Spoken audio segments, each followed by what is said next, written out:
तो मैंने तुम्हें strong, salt, weak salt, acidic, neutral ये सारी बातें समझाई, लेकिन लिखवाया कुछ नहीं। तो अब हम लिखेंगे। लिखने से पहले हेडिंग डालो। सॉल्ट का ही टॉपिक चल रहा है, लेकिन तुम्हें हेडिंग डालना है पीएच ऑफ सॉल्ट। मुझे बताओ, देखो बोर्ड पे, अगर मैं तुमसे बोलूं कि सॉल्ट क्या है, न्यूट्रल है, तो तुम बोलोगे अगर सॉल्ट न्यूट्रल है तो ऑब्वियस सी बात है कि उसका पीएच किसके आसपास होएगा, close to 7, exactly close to 7। ठीक है। अगर मैंने क्या बोला, सॉल्ट न्यूट्रल है तो, लेकिन अगर मैंने बोला कि सॉल्ट न्यूट्रल नहीं है, सॉल्ट का नेचर कैसा है, एसिडिक, सॉल्ट का नेचर कैसा है, एसिडिक, तो तुम बोलोगे कि इसका पीएच जो भी होगा 7 से कम होगा। 6 हो सकता है, 4 हो सकता है ना, 2 हो सकता है, लेकिन लेस देन 7।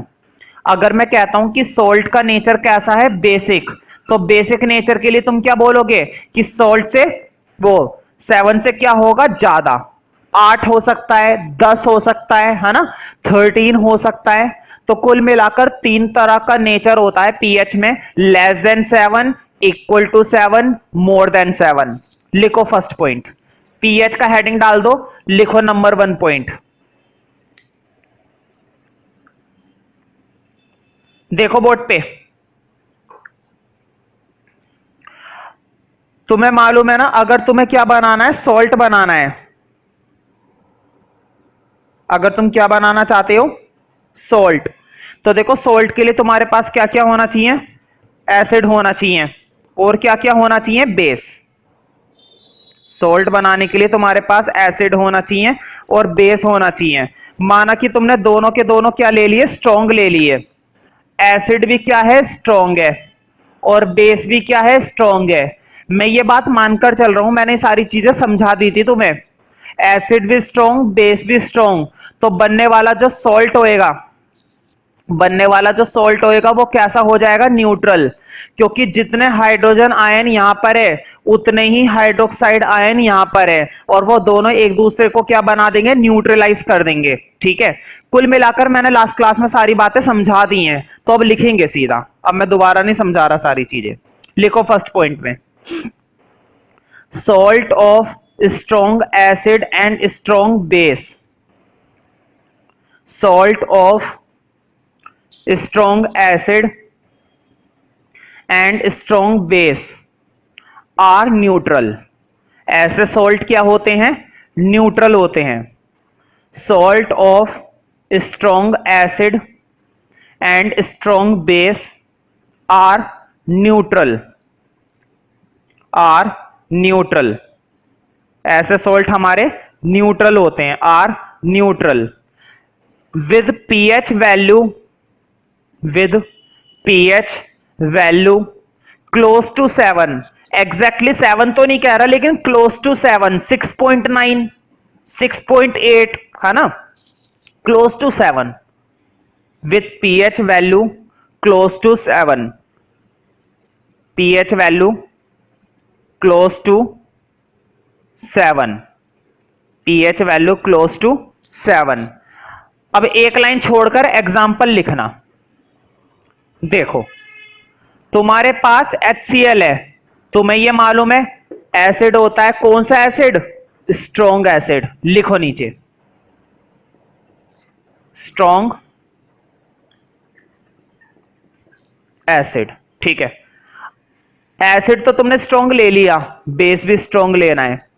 हाँ, बेस ले लो। यह होता है हमारा सोडियम हाइड्रोक्साइड।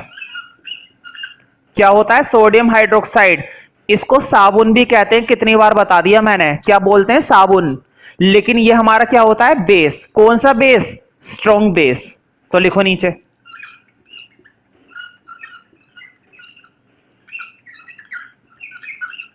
Strong base. ठीक है। हाँ, बनने के बाद देखो व्हाट पे, अब इसका सोडियम, इसका क्लोरीन, दोनों मिलकर बनाएंगे सोडियम क्लोराइड, जो कि हमारा क्या होता है, नमक, खाने का नमक। ये वही सॉल्ट है जिसको हम खाने में इस्तेमाल करना पसंद करते हैं। पसंद क्या करते हैं, खाते हैं। पसंद करने से क्या होता है, पसंद नहीं करोगे तो क्या खाओगे नहीं? सोडियम क्लोराइड, ठीक है। और देखो OH और H ये मिलाकर बनाएंगे वाटर, H2O। इसके लिए लिखना चाहो तो लिख लो, नहीं तो नहीं, ठीक है। तो मुझे बताओ, स्ट्रॉन्ग एसिड था, स्ट्रॉन्ग बेस था, दोनों के दोनों स्ट्रॉन्ग थे, इसलिए सॉल्ट कैसा होगा? ब्रैकेट में नीचे जरूर लिखो भाई, न्यूट्रल। अब पूरी की पूरी रिएक्शन कॉपी कर लो, पूरी की पूरी रिएक्शन कॉपी करो, और जो मैंने इसके नीचे लिखवाया है उसको जरूर लिखना प्रॉपर तरीके से, जैसे लिखवा रहा हूं वैसे ही, है ना। अपना दिमाग ज्यादा मत लगाना, वैसे तुम लोगों के पास कम है ना, पता चले खत्म ही हो गया। तो ये तो बनता है सॉल्ट न्यूट्रल जब दोनों के दोनों स्ट्रॉन्ग होंगे। लेकिन अब अगर एसिड स्ट्रॉन्ग हो जाए और बेस वीक हो जाए तो क्या होगा? अब मैं उम्मीद करता हूं तुमने रिएक्शन कॉपी कर ली होगी। अगर किसी भी बच्चे की रिएक्शन रह गई है तो वीडियो को बैक करके पॉज करके नोट कर सकते हैं, कोई दिक्कत वाली बात नहीं है। अब लिखो नंबर 2। अब लिखो नंबर 2। मुझे बताओ एसिड स्ट्रॉन्ग, देखो वर्ड पे, एसिड स्ट्रॉन्ग बेस वीक, किसकी चलेगी? एसिड की, क्योंकि एसिड की ताकत ज्यादा है। पूरा सोल्ट कैसा होगा? एसिडिक, और एसिडिक होगा तो 7 से कम होगा ना उसका पीएच। एसिडिक कहने का मतलब अगर कोई सॉल्ट एसिडिक है तो उसकी पीएच वैल्यू 7 से कम होगी, ठीक है। लिखो number 2, salt of strong acid and weak base, salt of strong acid and weak base, weak, weak समझते हो ना, कमजोर। salt of strong acid and weak base are acidic। ऐसे सोल्ट क्या होते हैं? एसिडिक होते हैं, क्योंकि ताकत किसकी ज्यादा है? एसिड की। Acid strong, base weak, base इतना पिचकावा सा है और एसिड इतना पावरफुल है। Salt of strong acid and weak base are acidic with pH value less than 7। इनकी पीएच वैल्यू 7 से कम होती है। With pH value less than 7, pH value less than 7, ठीक है। तो अब मुझे एक एसिड स्ट्रॉन्ग लेना है और बेस क्या लेना है? वीक, है ना। अब इसकी भी रिएक्शन एक लाइन छोड़कर लिखना, लिखो। फिर से मेरे पास एक एसिड है H2SO4। अब तो तुम्हें याद हो जाना चाहिए, ये होता है हमारा सल्फ्यूरिक एसिड। पूरा चैप्टर खत्म होने को आ रहा है। अब ये हमारा क्या होता है? सल्फ्यूरिक एसिड, और ये भी एक स्ट्रॉन्ग एसिड है। स्ट्रॉन्ग एसिड लिखना जरूर नीचे। देखो ये सोचने वाली बात है कि हमें ये कैसे पता चलेगा कि एसिड स्ट्रॉन्ग है या वीक है। वो डिपेंड करता है उसके हाइड्रोजन के कंसंट्रेशन पर। जितना ज्यादा हाइड्रोजन आयन उतना ज्यादा स्ट्रॉन्ग, जितना कम हाइड्रोजन आयन उतना वीक। अब क्वेश्चन ये कि हमें कैसे पता चलेगा कि ज्यादा हाइड्रोजन आयन है या कम हाइड्रोजन आयन है या कितने हाइड्रोजन आयन है? तो देखो हाइड्रोजन आयन को निकालने के लिए ना एक फॉर्मूला होता है। किसी भी एसिड के अंदर अगर तुम हाइड्रोजन का कंसंट्रेशन निकालना चाहते हो ना, किसी भी फॉर्मूले में, किसी भी सब्सटेंस में तुम हाइड्रोजन का कंसंट्रेशन निकालना चाहते हो तो उसके लिए पर्टिकुलर फॉर्मूला बनाया गया है ना। लेकिन इतना डीप में जाने की जरूरत नहीं है, जितना सिलेबस की बातें हैं उतनी पढ़ेंगे, है ना। एसिड पढ़ना है, एसिड पर रिसर्च नहीं करनी है। रिसर्च करने के लिए बतेरा टाइम है, अभी फिलहाल मार्क्स से ले आओ, ठीक है। तो ये तो हो गया हमारा एसिड प्लस। अब हम लेंगे बेस, लेकिन वीक बेस। लिखो मेरे पास एक बहुत ही बढ़िया बेस है, तुम्हें पसंद आएगा, वैसे भी हर किसी को बेस पसंद है। कॉपर हाइड्रोक्साइड, लिखो नीचे, ये होता है हमारा वीक बेस। हाँ, रिएक्ट करने के बाद लिखना, रिएक्ट करने के बाद जो सॉल्ट बनेगा वो सॉल्ट कौन सा है? अब लिखो, अब जो सॉल्ट बनेगा वो है कॉपर सल्फेट, CuSO4। और एक चीज तुम्हें मालूम है अलग हो जाती है, H2O। मैंने हाथों हाथ इसे बैलेंस्ड कर रखा है। तुम्हें मालूम है कोई सी भी रिएक्शन कभी भी टेस्ट में अगर लिखोगे, पेपर में लिखोगे, तो वो रिएक्शन मस्ट बी बैलेंस्ड। वो रिएक्शन जरूर क्या होनी चाहिए, बैलेंस्ड होनी चाहिए। अगर वो रिएक्शन बैलेंस्ड नहीं हुई तो पेपर में वो रिएक्शन काट दी जाएगी, भले ही वो रिएक्शन तुमने सही लिखी हो। इसलिए बैलेंस करना आना चाहिए। चैप्टर 1 के अंदर मैं सिखाता हूं बच्चों को बैलेंस करना। हालांकि चैप्टर 2 के अंदर भी मैं थोड़ा बहुत सिखा देता हूं, फिर भी डाउट है तो तुम अलग से पूछ सकते हो खुलकर, कोई दिक्कत नहीं है। तो ये है रिएक्शन। अच्छा मुझे बताओ, ये जो सॉल्ट बना है, अब पहली बात तो मैं बता देता हूं कि ये सॉल्ट खाने लायक नहीं होता है। खाने लायक सिर्फ एक ही सॉल्ट होता है, सोडियम क्लोराइड। खाने लायक नमक एडिबल सॉल्ट कौन सा होता है, टेबल सॉल्ट जिसे हम कहते हैं, सोडियम क्लोराइड, वही खाने लायक होता है। इन्हें तुम खा नहीं सकते, खाओगे तो एक ही बार खा सकते हो, टॉक्सिक होते हैं ये, जहरीले। बताओ कैसा होगा ये सॉल्ट, बताओ कौन है ताकतवर। एसिड ना, देखो क्या लिखा हुआ है, स्ट्रॉन्ग। यहां पर एसिड की हाइड्रोजन आयन ज्यादा है और बेस के हाइड्रोक्साइड आयन कम है। बोर्ड पे देखो, एसिड के हाइड्रोजन आयन बेस के हाइड्रोक्साइड आयन से क्या है, ज्यादा है। इसकी चलेगी ना, ये क्या बना देगा सॉल्ट को, एसिडिक। नीचे लिख लो।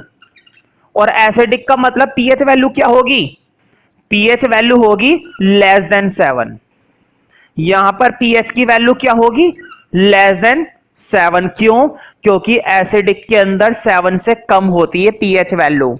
2 हो सकती है, 3 हो सकती है ना, कुछ भी हो सकती है, लेकिन 7 से कम।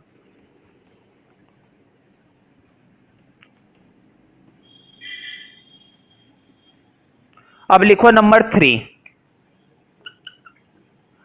मैंने तुम्हें न्यूट्रल सॉल्ट पढ़ा दिया, मैंने तुम्हें एसिडिक सॉल्ट पढ़ा दिया, अब मैं तुम्हें पढ़ाऊंगा बेसिक सॉल्ट। ठीक है, लिखो पहले थर्ड में। अभी तक मैंने क्या बोला था, एसिड स्ट्रॉन्ग है। अब कौन स्ट्रॉन्ग होगा, बेस, यानी कि एसिड क्या होगा, वीक। तो लिखो salt of strong base and weak acid,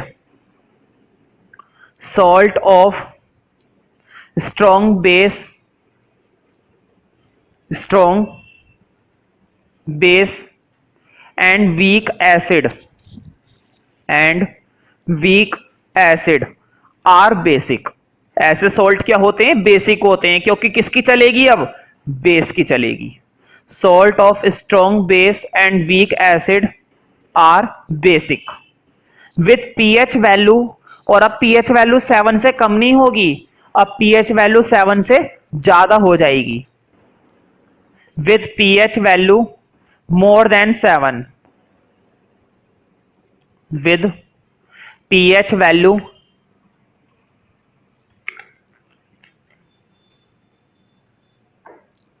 more than 7, 7 से ज्यादा, है ना, रिएक्शन। अब बारी है हमारी रिएक्शन की। ठीक है, लिखो भाई रिएक्शन। अब एसिड का जमाना गया, अब कौन स्ट्रॉन्ग है, बेस, है ना, लेकिन लिखेंगे पहले एसिड ही। लिखो हाइड्रोजन कार्बोनेट, इसका एक दूसरा नाम भी होता है, देखो वैसा तो सिंबल के हिसाब से नाम है हाइड्रोजन कार्बोनेट, और अगर वैसे नाम सुनना है ना तो इसको बोला जाता है नाइट्रिक एसिड। कौन सा एसिड बोला जाता है इसको, लिख लो। चलो, जब भी कुछ नया नाम आए करेगा ना, देखो नाम याद करने की टेक्निक यही है, जितनी बार रिएक्शन में नाम आए उसको उतनी बार लिखो, बार बार लिखो, कभी भी याद करने की जरूरत नहीं पड़ेगी। एक दिन तुम्हारे इतना दिमाग में चिपक जाएगा कि एसिड ही एसिड होगा पूरे दिमाग में। हाँ, नाइट्रिक एसिड, कौन सा एसिड होता है ये हमारा, नाइट्रिक एसिड। हाँ, नीचे लिख लेना ये वीक एसिड है, क्योंकि वीक चाहिए ना रिएक्शन करने के लिए, कौन सा एसिड चाहिए, वीक। अब जरा आगे देखो, प्लस, अब बेस लूंगा लेकिन बेस स्ट्रॉन्ग लूंगा। स्ट्रॉन्ग बेस है मेरे पास सोडियम हाइड्रोक्साइड, ये बेस है लेकिन स्ट्रॉन्ग बेस। ये हमारा कौन सा बेस है, स्ट्रॉन्ग बेस। ठीक है, हाँ, स्ट्रॉन्ग बेस के बाद जो सॉल्ट बनेगा, अब वो सॉल्ट बनेगा sodium carbonate Na2CO3 plus 2H2O। मैंने फिर से इस रिएक्शन को पहले से ही बैलेंस्ड कर रखा है, ठीक है। नीचे लिख लेना, ये जो है हमारा इस बार ये है सॉल्ट, और ये सॉल्ट कैसा है, बेसिक है। क्यों? क्योंकि किसकी चली इस रिएक्शन में, इस रिएक्शन के अंदर किसकी चली है, बेस की, क्योंकि बेस स्ट्रॉन्ग था। स्ट्रॉन्ग बेस की वजह से सॉल्ट भी क्या बन गया, बेसिक। और ऐसे में पीएच वैल्यू क्या हो जाएगी, ग्रेटर देन 7। यहां पर पीएच की वैल्यू क्या मानी जाएगी, मानी क्या जाएगी, होगी, ग्रेटर देन 7 होगी ही होगी। देखो उधर एंड में दिखाई नहीं दे रहा होगा, वो H2O लिखा हुआ है, मैं बता देता हूं। अगर दिखाई दे रहा है तो अच्छी बात है, नहीं दिखाई दे रहा तो और भी अच्छी बात है, मैं बता रहा हूं। क्योंकि ये लिखा हुआ है H2O और आगे लिखा हुआ है 2, ठीक है।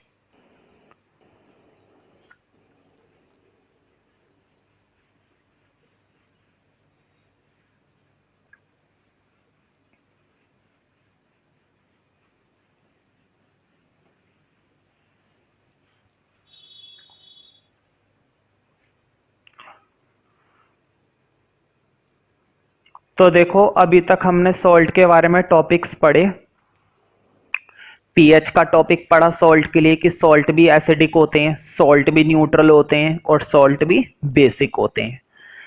अब क्वेश्चन ये है कि क्या हमें सॉल्ट के बारे में इतना ही पढ़ना था, चैप्टर का नाम था एसिड बेस सॉल्ट। नहीं, सॉल्ट के बेस पर एक 5 नंबर का क्वेश्चन अक्सर पेपर में दिखाई देता है। वो ये क्वेश्चन तो बिल्कुल नहीं था जो अभी तक मैंने पढ़ाया है ना। आते हैं ये टॉपिक भी जो मैंने पढ़ाए हैं, मैं ये नहीं कह रहा कि बेकार में पढ़ा दी है, लेकिन जो 5 नंबर का टॉपिक है ना सॉल्ट के बेस पर, वो टॉपिक बड़ा इंपॉर्टेंट है। मैं हर एक बच्चे को हर साल गारंटी दे देता हूं कि मैं तुम्हें 4 टॉपिक पढ़ाऊंगा सॉल्ट के बेस पर। कितने टॉपिक पढ़ाऊंगा, 4। और उन 4 में से एक टॉपिक गारंटी है हर साल फिट होता है चैप्टर 2 से, हर साल। चाहे 3 नंबर में आए, चाहे 2 में आए, चाहे 5 में आए, वो टॉपिक कितने मार्क्स में भी आ सकता है, लेकिन आता जरूर है। वो टॉपिक है, देखो हमारे पास क्या है, सॉल्ट है। देखो अभी मैंने बहुत सारे सॉल्ट पढ़ाए, स्ट्रॉन्ग सॉल्ट पढ़ाया, एसिडिक पढ़ाया, बेसिक पढ़ाया, है ना। और उससे पहले भी मैंने कई सारे सॉल्ट लिखवा दिए थे, ठीक है। इतने सारे सॉल्ट इंपॉर्टेंट नहीं है, हमारे लिए जरूरी है ये सोडियम क्लोराइड वाला। मैंने तुम्हें कितनी बार बता दिया है कि ये वही सॉल्ट होता है जो कॉमन सॉल्ट होता है, जो हम खाने में इस्तेमाल करते हैं, लेकिन वो बातें नहीं बता रहा मैं। अब मैं बताऊंगा कुछ हटकर। क्वेश्चन ये है कि इस सॉल्ट का कमर्शियल लेवल पर कैसे इस्तेमाल किया जाता है और इससे बनने वाले कौन कौन से केमिकल्स हैं जो फैक्ट्रियों के अंदर और बड़े बड़े लेवल पर इस्तेमाल किए जाते हैं इंडस्ट्रीज के अंदर। Practical question. इस सॉल्ट से बनने वाले वैसे तो दुनिया भर के केमिकल है, लेकिन तुम्हारी एनसीईआरटी के अंदर कितने केमिकल एक्सप्लेन किए गए हैं, 4। अब वो कौन कौन से 4 केमिकल हैं जो इस सॉल्ट से हमें मिलते हैं, वो हमें इसके अंदर अब एक्सप्लेन करने हैं, और ये चैप्टर का लास्ट टॉपिक है। जब इसके मैं चारों केमिकल एक्सप्लेन करवा दूंगा तो ये टॉपिक, वो ये चैप्टर खत्म हो जाएगा। तो मुद्दे की बात है कि वो कौन कौन से 4 केमिकल है जो हमें इस सॉल्ट से मिलते हैं। तो अब तुम समझ गए होंगे कि मैं क्या हेडिंग डलवाने वाला हूं। अब इस चैप्टर का नेक्स्ट हेडिंग डालो अपने रजिस्टर में, लिखो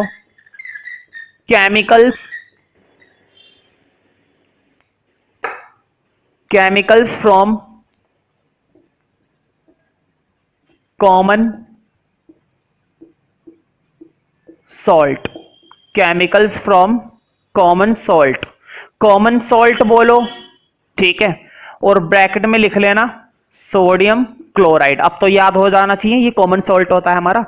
पहले तो अब मैं चारों केमिकल के नाम तुम्हें लिखवा रहा हूं कि वो कौन कौन से चारों केमिकल हैं।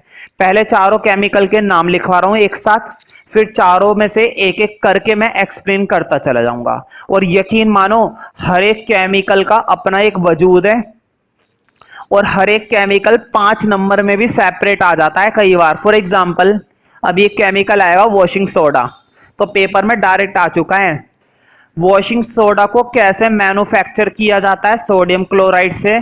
वॉशिंग सोडा को कहां कहां पर इस्तेमाल किया जाता है? वॉशिंग सोडा की केमिकल रिएक्शन बताइए, वॉशिंग सोडा की एप्लीकेशंस बताइए। तो 5 नंबर में कंप्लीट बनता है हर एक केमिकल पर। अब वो कौन कौन से 4 केमिकल हैं वो तुम्हें नोट करने हैं, ठीक है? वो कौन, एक काम करता हूं मैं ये हेडिंग रब कर दूं ताकि मैं अच्छे से लिख पाऊं बड़ा बड़ा, है ना? क्योंकि थोड़ा सा बड़ा बड़ा ही है भाई टॉपिक, सच बताऊं तो इतना बड़ा भी नहीं है कोई, कभी ज्यादा ही परेशान हो जाओ, ठीक है? तो तुम नंबरिंग डालकर वो चारों केमिकल लिखना, आखिर वो कौन कौन से 4 केमिकल हैं जो हमें कॉमन सॉल्ट से मिलते हैं और उनका इस्तेमाल किया जाता है बहुत बड़े लेवल पर।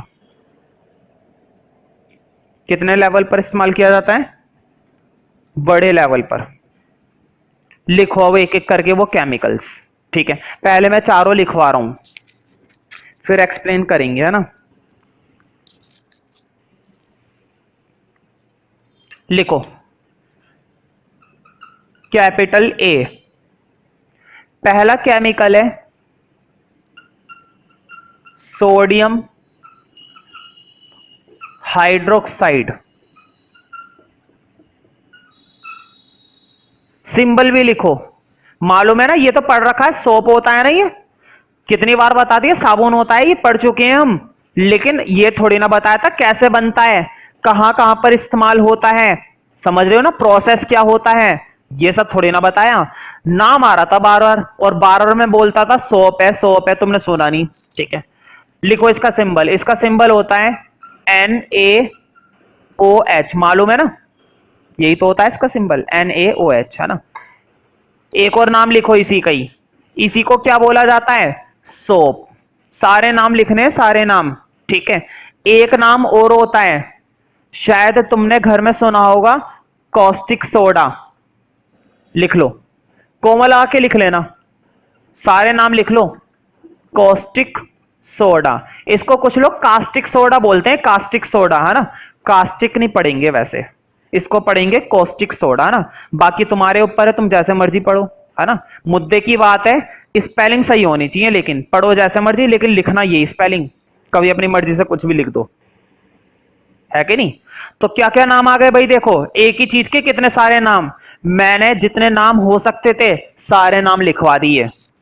सोडियम हाइड्रोक्साइड NaOH, इसी को ही क्या बोला जाता है? सोप, साबुन, और इसी का ही दूसरा नाम है कॉस्टिक सोडा, ठीक है? अब लिखो दूसरा केमिकल, सारे केमिकल इंपॉर्टेंट है। अभी जो मैंने हेडिंग डलवाया था ना, केमिकल्स फ्रॉम कॉमन सॉल्ट, उस पर है ना इंपॉर्टेंट लिख लेना, क्योंकि कई बार एग्जाम में आता है। लिखो अगला है हमारा कैल्शियम ऑक्सी क्लोराइड। कितना बढ़िया नाम है भाई, मजा आ गया। क्या आ गया? मजा। मजा समझते हो ना तुम लोग तो वैसे भी मजा ही समझते हो। कैल्शियम ऑक्सी क्लोराइड, सिंबल बनाओ इसका। देखो कैल्शियम का हो गया Ca, ऑक्सी का हो गया O, ऑक्सीजन, उसी से बना है, और क्लोराइड के लिए हो जाएगा तुम्हारा भाई Cl2, समझ रहे हो ना? कैल्शियम ऑक्सी क्लोराइड, है ना? इसका और नाम लिखो भाई, एक नाम और होता है इसका भी, जब उसके 4 हैं तो इसका एक और नहीं होगा, एक और लिखो, नीचे लिख लेना, तुम्हारे पास तो स्पेस होगा, तुम आगे लिख लेना, मैं नीचे लिख रहा हूं। इसका नाम होता है ब्लीचिंग पाउडर। ये वही ब्लीचिंग पाउडर है जो लड़कियां रगड़ती हैं मुंह पे, है कि नहीं? लड़कियां ज्यादा अच्छे से समझेंगी, लड़कियां क्या, लेडीज वेडीज सब मुंह पे दे मारती हैं और फिर हो जाता है उसमें साइड इफेक्ट। क्यों? क्योंकि अभी पता चलेगा जब मैं बनवाऊंगा कैसे बनता है ये। अब लिखो सी, सी में है हमारा सोडियम हाइड्रोजन कार्बोनेट। भाई इसके नाम की दुकान है क्या, इतना बड़ा नाम है? इतना बड़ा नाम तो इंसान का नहीं होता, जब वो इतना बड़ा आदमी हो जाता है इतना बड़ा नाम तो उसका भी नहीं होता जितना बड़ा नाम इस केमिकल का है ना? Sodium hydrogen carbonate. देखो बेशक इसका इतना बड़ा नाम है, सिंबल बड़ा आसान है। देखो सोडियम मतलब Na, हाइड्रोजन मतलब H और कार्बोनेट मतलब CO3, NaHCO3। हाँ, इसका भी एक दूसरा नाम होता है, देखो दूसरा नाम जरूर लिखना, दूसरा नाम होता है बेकिंग सोडा। मैं तो नीचे इसलिए लिखता हूं क्योंकि मेरे पास स्पेस खत्म हो जाता है उधर, तुम लोग ऐसा मत करना, तुम उसी लाइन में लिखते रहना अगर स्पेस बचा हुआ है तो, ठीक है। सारे नाम लिखते रहो, अभी एक एक करके पढ़ेंगे धड़ाधड़। 2 मिनट का खेल है बस। कितने मिनट का खेल है? 2 मिनट का। 3 केमिकल लिखवा दिए। बेकिंग सोडा, ये वही सोडा है जो केक के अंदर उसको स्पॉन्जी बनाने में इस्तेमाल किया जाता है। ये वही सोडा है जो घर के अंदर जब खाने के अंदर मिला दिया जाता है, जैसे आलू उबालने तो जल्दी उबल जाते हैं आलू, ये वही बेकिंग सोडा है जिसको कुकिंग को फास्टर करने के लिए इस्तेमाल किया जाता है ना। कैसे बनता है वो भी बताएंगे, पहले चौथा केमिकल लिखेंगे। अब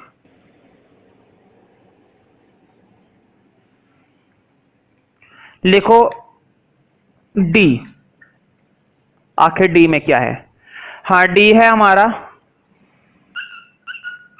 सोडियम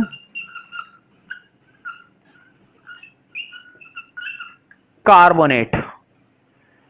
इसका भी सिंबल लिखो Na2CO3, सोडियम कार्बोनेट, ठीक है। हाँ, इसका भी एक दूसरा नाम होता है भाई, वॉशिंग सोडा। ये वही वॉशिंग सोडा है जो घर में डिटर्जेंट में इस्तेमाल किया जाता है, धोने वगैरह के लिए, कपड़ों को धोने के लिए। ये वही वॉशिंग सोडा है जो ग्लास मेकिंग इंडस्ट्री में इस्तेमाल किया जाता है, शीशे वगैरह को बनाने में।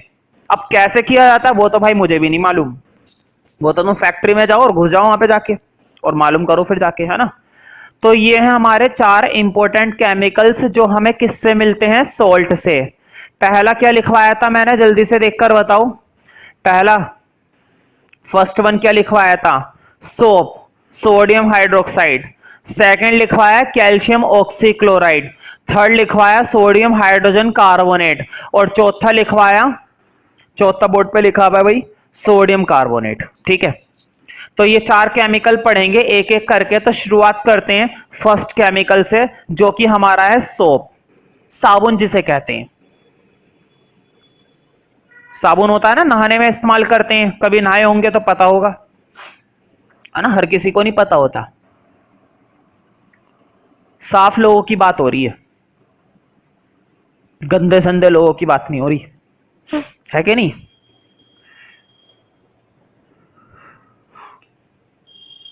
तो लिखो अब कैपिटल ए फर्स्ट, हम एक्सप्लेन करेंगे सोडियम हाइड्रोक्साइड को, ये कैसे बनता है। देखो बनता कैसे पहले मैं वो एक्सप्लेन करूंगा, फिर इसके बारे में पढ़ाऊंगा। क्योंकि यकीन मानो अगर तुम्हें ये समझ में आ गया ना कि ये केमिकल बनता कैसे, कैसे मैन्युफैक्चर किया जाता है बहुत बड़े लेवल पर, तो तुम्हें ये भी समझ में आ जाएगा कि इसके बारे में क्या लिखवाने वाला हूं। असली खेल बनने का है, मैन्युफैक्चर करने का है, कैसे इसको मैन्युफैक्चर किया जाता है। तो ध्यान से समझना। देखो मुझे बताओ, मैंने तुम्हें 4 केमिकल लिखवाए और चारों केमिकल किससे बनते हैं? सॉल्ट से। यानी कि तुम्हारे पास सॉल्ट तो है। अब जरा बोर्ड पे देखो, सबसे पहले क्या करना होता है, हमारे पास क्या है? सॉल्ट है, सोडियम क्लोराइड है, ठीक है। तुमने उस सोडियम क्लोराइड को किसके अंदर घोल दिया? पानी में। नमक को पानी में घोल दिया। अब ये मत सोचना कि घोलते तो हम घर पे भी हैं, तुम्हारे पास नमक है और तुमने उस नमक को पानी में घोल दिया, कोई भी घोल सकता है घर पे, तो घर पे साबुन क्यों नहीं बनता? घर पे सोडियम हाइड्रोक्साइड क्यों नहीं बनता? ध्यान से सुनो, कमर्शियल प्रोसेस है, करने के लिए बहुत बड़े लेवल पर मशीनें चाहिए, प्लांट चाहिए, तब जाकर ये प्रोसेस होता है। अगर घर पे हर कोई साबुन बनाने लग जाता है ना, तो हर कोई बना लेता नमक घोल घोल के, पीते नहीं फिर उसको, हम फिर साबुन ही बनाते उसका, ठीक है। लेकिन यही फर्क है कि घर पे घोला जाता है पीने के लिए, फैक्ट्री में घोला जाता है साबुन बनाने के लिए। अब देखो क्या होगा, जब तुमने सोडियम क्लोराइड को पानी में घोल दिया, तो देखो आम इंसान तो ये बोलेगा कि सर नमक का पानी तैयार हो गया, साबुन कहां बना? हम बताएंगे साबुन कहां बना, हम बताएंगे कि साबुन कहां बना। अब देखो जब तुमने नमक को घोला पानी में, नमक का पानी तैयार है, लेकिन मैं घर की बात नहीं कर रहा, फैक्ट्रियों की बात कर रहा हूं। तो देखो, इससे निकलने वाले 3 कंपोनेंट इंपॉर्टेंट है जो फैक्ट्रियों में इस्तेमाल किए जाते हैं। देखो, सबसे पहले ये जो हाइड्रोजन गैस है, इसको मशीनों के द्वारा प्रॉपर एक्सपेरिमेंट के थ्रू अलग कर दिया जाता है। बताओ, क्या ये घर पे कर सकते हो तुम? हाइड्रोजन अलग कर सकते हो? बच्चे इसी बात पर अड़ जाते हैं कि सर हम भी तो घोलते हैं घर पे, हमारा तो साबुन नहीं बनता। वो कहते हैं कि हमारा तो साबुन नहीं बनता। मैं कहूंगा जरूर बनेगा, तुम घर पर हाइड्रोजन अलग कर दो बस। कर सकते हो तो बताओ। फिर मना कर देते हैं कि हाँ नहीं, घर पे तो नहीं कर सकते। क्यों नहीं कर सकते? क्योंकि इसको करने के लिए प्रॉपर एक्सपेरिमेंट करना पड़ेगा और प्रॉपर मशीनें चाहिए, एनवायरमेंट चाहिए बहुत बड़े लेवल पर, वो भी छोटे लेवल पर नहीं।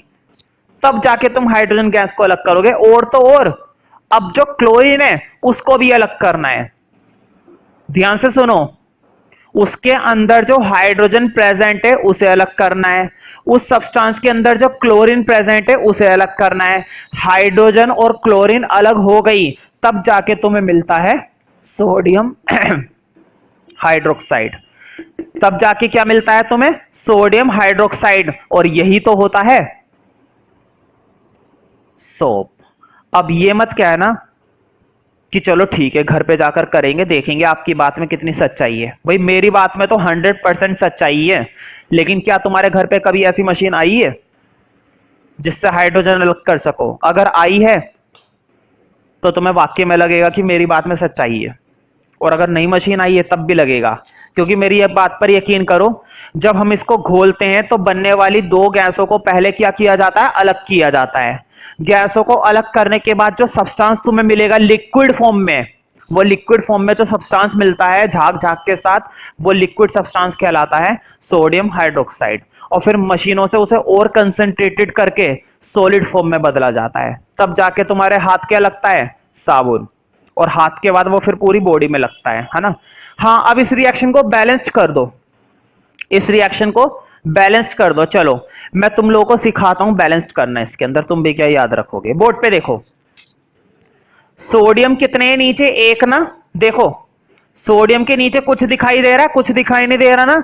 जब कुछ दिखाई नहीं दे रहा तो कितने सोडियम है? 1। अब जरा उधर देखते हैं, यहां पर बताओ सोडियम कितने? 1। कुछ नहीं दिखाई दे रहा ना, 1 सोडियम है। अब जरा इधर देखो, यहां पर बताओ क्लोरीन कितनी है? 1। यहां पर क्लोरीन कितनी है? 2। एक काम करो, 2 बनाने के लिए कर दो 2 से मल्टीप्लाई। तुमने बाहर क्या चिपका दिया? 2। जैसे तुमने बाहर 2 चिपकाया, तुम्हारी सोडियम भी कितने हो जाएंगे? 2। लेकिन उसको हम बाद में बैलेंस कर देंगे, कोई दिक्कत नहीं है, ठीक है। तो देखो, एक काम करते हैं, स्टार्टिंग से ही कर लेते हैं। देखो, सोडियम अब कितने हो गए? 2 हो गए ना सोडियम। एक काम करो, हाथों हाथ यहां पर भी क्या लगा दो? 2। कोई दिक्कत थोड़ी ना है। अब आगे बढ़ते हैं, क्लोरीन तुमने 2 कर ही दिया, तब आगे देखो हाइड्रोजन कितने? 2। यहां पर हाइड्रोजन कितने हैं? 2। देखो नीचे दिख रहा है ना 2। अब इधर देखो हाइड्रोजन कितने, बोर्ड पे देखो, 2 हाइड्रोजन इधर, और 2 की वजह से इधर भी कितने हो गए हाइड्रोजन? 2। 2 2 कितने हो गए? 4। एक काम करो, इधर भी 4 बनाने के लिए 2 से मल्टीप्लाई दे दो, 2 दूनी 4। यहां पर भी हाइड्रोजन कितने हो गए? 4। अब जरा ऑक्सीजन देखो, यहां पर ऑक्सीजन इसकी वजह से कितनी हो गई है? 2। यहां पर देखो, यहां पर ये जो बीच में ऑक्सीजन फिट हुई भी है, ये ऑक्सीजन भी इसकी वजह से कितनी हो गई है? 2। अब ये रिएक्शन क्या हो चुकी है? बैलेंस्ड। अभी इस रिएक्शन को कॉपी मत करना, अभी मैंने तुम्हें डायरेक्ट रिएक्शन बता दी। मैंने तुम्हें डायरेक्ट ये बता दिया, देखो मैंने तुम्हें डायरेक्ट ये बता दिया कि तुम सोडियम क्लोराइड से सोप कैसे बनाते हो। लेकिन जरा बताओ कि क्या सिर्फ सोप बना? नहीं, सोप बना, क्लोरीन बनी, हाइड्रोजन बनी, 3 सब्सटेंस बने। हालांकि मैं टॉपिक कौन सा पढ़ा रहा हूं? सोप का, लेकिन फिर भी 3 सब्सटेंस बने ना। सोप बना, क्लोरीन बनी, हाइड्रोजन बनी। थोड़ी देर के लिए हाइड्रोजन को इग्नोर करो, बोर्ड पे देखो, क्लोरीन को मैं शॉर्ट में लिख रहा हूं, क्लोरीन होती है ना भाई, क्लोरीन को मैंने शॉर्ट में क्या लिखा? क्लोर। क्यों लिखा भी बता दूंगा, तुम्हें याद होगा। बोर्ड पे देखो, सोडियम हाइड्रोक्साइड, ये बेस भी तो होता है, याद है? बता रखा है ना मैंने, और बता भी क्या रखा है खुद ही देखो। मुझे बताओ, क्या इसके अंदर तुम्हें OH दिखाई दे रहा है? OH हाइड्रोक्साइड आयन नहीं दिख रहा तुम्हें? इस रिएक्शन के अंदर क्या OH नहीं दिख रहा? अगर OH दिख रहा है तो सोडियम हाइड्रोक्साइड क्या होता है? बेस होता है। और वैसे भी पूरा चैप्टर मैंने पढ़ा दिया, तो मैं ये बात मालूम होनी चाहिए कि सोप एक बेस होता है। फर्स्ट क्लास से बताता आ रहा हूं मैं, बेस होता है। तुम्हें मालूम होना चाहिए बेस का एक दूसरा नाम और होता है, स्टार्टिंग में मैंने बताया होगा शायद, एल्कली। बेस को एल्कली भी बोलते हैं। तो ध्यान से सुनो, सॉल्ट से सोप बनाना, सॉल्ट से क्लोरीन बनाना, सॉल्ट से हाइड्रोजन बनाना, this process is known as chlor alkali process. कई बार पेपर में आ चुका है, साबुन बनाने वाले प्रोसेस का नाम बताइए 1 मार्क्स में, तो तुम्हें बताना है this process is known as chlor alkali process. Paper में आ चुका है, इसको क्लोर एल्कली प्रोसेस कहते क्यों हैं? तो तुम्हें बताना है बिकॉज, क्योंकि इसके अंदर कौन कौन से कंपोनेंट रिलीज होते हैं? एक तो क्लोरीन, क्लोर का मतलब क्लोरीन, और एल्कली का मतलब सोप। ठीक है, अभी रिएक्शन कॉपी मत करना, समय दे दूंगा कॉपी करने के लिए, टेंशन मत लो। ठीक है, खैर तुमने हेडिंग डाल रखा है ना, अभी कुछ भी कॉपी नहीं करा तुमने, सिर्फ हेडिंग डाल रखा है। हेडिंग के बाद फर्स्ट पॉइंट लिखो, बाद में कॉपी करना, मैं बोलूंगा जब करना, अभी मत करना। किसी ने भी कर तो नहीं लिया है ना? बताओगे नहीं, वैसे ही बताओगे तो सुनाई नहीं देगा। लिखो number 1, it is also called caustic soda. It is also called, हालांकि ये बात तुम्हें मालूम है लेकिन लिख लो, इट इज ऑल्सो कॉल्ड, इसको क्या बोला जाता है? Caustic soda. याद है ना 4 केमिकल में मैंने लिखवाया था। It is also called caustic soda, spelling वहां से देख लेना जहां से मैंने लिखवाई थी केमिकल्स में। It is also called caustic soda and it is a strong base. ये एक स्ट्रॉन्ग बेस है। And it is a strong base, and it is a strong base, है ना? Strong base, it is a strong base. ठीक है, it is a strong base. ये मत सोचना ये इतनी आसानी से बन जाता है, इलेक्ट्रिक करंट की हेल्प ली जाती है। सोडियम क्लोराइड को जब पानी में घोल दिया जाता है ना, तो बहुत बड़े वोल्टेज पर इलेक्ट्रिक करंट पास किया जाता है, तब जाकर एल्कली, क्लोरीन, हाइड्रोजन गैस अलग होती है। ठीक है, ऐसे नहीं हो जाता है घर में। घर में यूं घोला पानी और साबुन बन गया, फिर तो हर कोई बना लेगा, बेचना शुरू कर देगा। ठीक है, लिखो नंबर 2, नंबर 2 में लिखो सोडियम हाइड्रोक्साइड इस, अब मैं बता रहा हूं कैसे बनता है ना, मैंने तुम्हें समझा दिया है। देखो कैसे बनता है, पहले तुम्हें उसे पानी में घोलना पड़ता है, इलेक्ट्रिक करंट पास करना पड़ता है, इलेक्ट्रिक करंट पास करने के बाद सोडियम हाइड्रोक्साइड, क्लोरीन और हाइड्रोजन गैस अलग अलग हो जाती है। लिखो अब इन बातों को, लिखो sodium hydroxide is manufactured by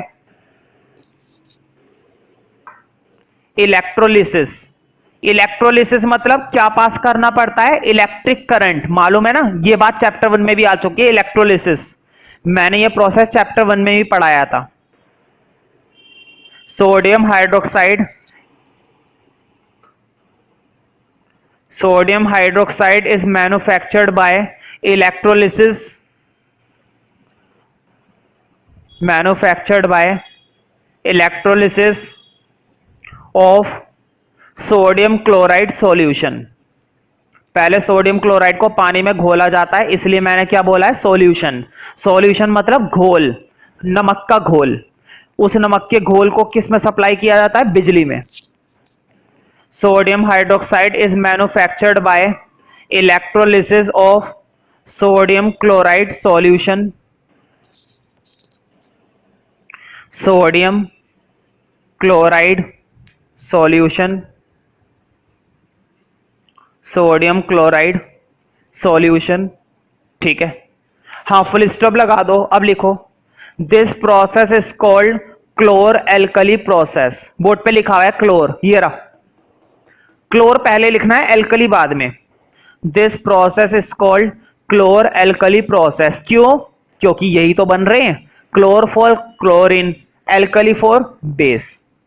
this process is called chlor alkali process, this process is called chlor alkali process.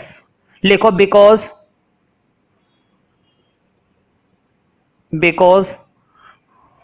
The product formed, board पे लिखा हुआ है प्रोडक्ट, द प्रोडक्ट फॉर्म्ड भी बोर्ड पे लिखा हुआ है, खुद से लिखो तो अच्छी बात है। Because the product formed, chlor for chlorine, chlor for chlorine, chlor का मतलब क्लोरीन है ना, because the product formed chlor for chlorine, product form chlor for chlorine and alkali for sodium hydroxide. Alkali किसके लिए आया है? सोडियम हाइड्रोक्साइड के लिए। Chlor for chlorine and alkali for sodium hydroxide, alkali for sodium hydroxide, alkali for sodium hydroxide. ठीक है, तो क्लोर यहां पर आया है क्लोरीन के लिए और एल्कली आया है सोडियम हाइड्रोक्साइड के लिए। That is why this process is known as chlor alkali process. तो मैंने तुम्हें मैन्युफैक्चर भी बता दिया, इस प्रोसेस का ये नाम क्यों होता है ये भी बता दिया। ठीक है, अब तुम तसल्ली से इस रिएक्शन को कॉपी कर सकते हो, कोई दिक्कत नहीं है ना। अब इस रिएक्शन को कॉपी करो और देखो इस रिएक्शन के नीचे मैंने ये जो एरो बना के जो जो लिख रखा है ना, ये तुम्हें भी लिखना है, बस ये सर्कल मत बनाना। ठीक है, बाकी जो जो आइटम लिख रखी हैं वो सारी चीजें लिख लो ध्यान से। तो देखो इलेक्ट्रिक करंट पास करते हैं तब जाके तुम्हें सोडियम हाइड्रोक्साइड नसीब होता है, इतनी आसानी से नसीब नहीं